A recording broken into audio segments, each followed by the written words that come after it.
Alors, le 412, la décision de mettre fin au financement des MDPH a été prise à l'automne 2024 avec la baisse des recettes versées par l'État qui nous a imposé d'interroger sans tabou l'efficacité de toutes nos actions. Elle a été évoquée en commission des finances en 2024 et je suis heureux de voir dans la rédaction de votre amendement que vous le reconnaissez aussi. Donc ce n'est pas une décision qui a été prise en catimini. Nous sommes bien d'accord, le sujet avait déjà été évoqué fin 2024. D'ailleurs, cette décision avait été annoncée au président du département par la présidente et un courrier avait été envoyé en février 2025 dans ce sens.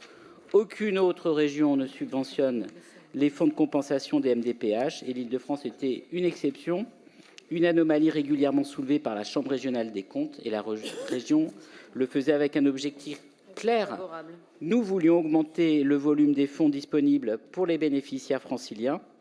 Or, l'engagement régional a surtout permis aux autres financeurs, départements, État, Sécurité sociale, de se désengager.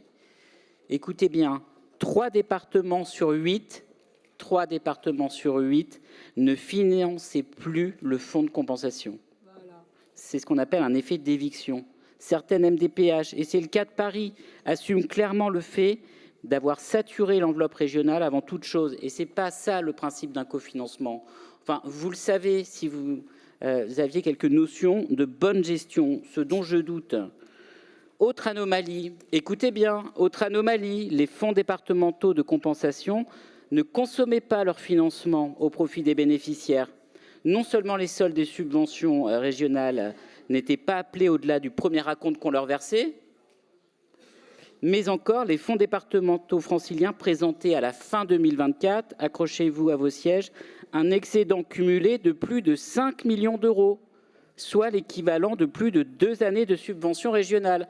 Je parle de toutes les MDPH, je ne fais pas de fixette sur Paris et je ne vous redirai pas que la mairie de Paris le département de Paris avait thésaurisé grâce à la subvention de la région pour mettre 2,5 millions d'euros de côté et qui vient pleurer aujourd'hui sur 220 000 euros. Voilà.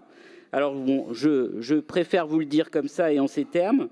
Donc nous voulons que les subventions régionales au handicap bénéficient concrètement aux personnes handicapées et c'est pourquoi nous avons fait le choix d'agir différemment dans un contexte de restrictions budgétaires.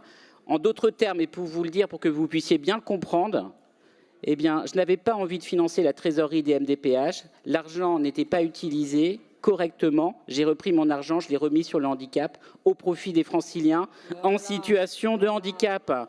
Voilà. Et arrêtez, et s'il vous plaît,